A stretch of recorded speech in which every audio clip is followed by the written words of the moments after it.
কে কে কে কে কে ওখানে? তোর মরণ।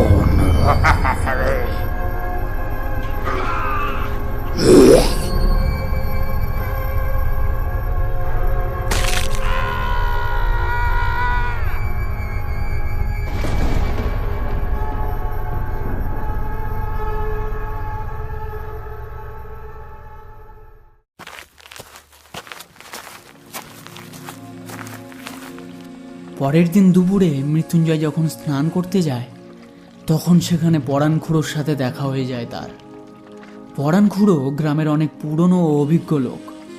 মৃত্যুঞ্জয়ের গম্ভীর মুখ দেখে সে বলে ওঠে, কি হে মৃত্যুঞ্জয়, মুখটা যেমন কালো হয়ে রয়েছে, কি ব্যাপার? ও কিছু না খুলো। বুঝেছি, বন্ধুদের অমন বিভৎস মৃত্যু দেখে ভয়ে ভয়ে আছো বুঝি। হ্যাঁ, ওই আর কি। চিন্তা করো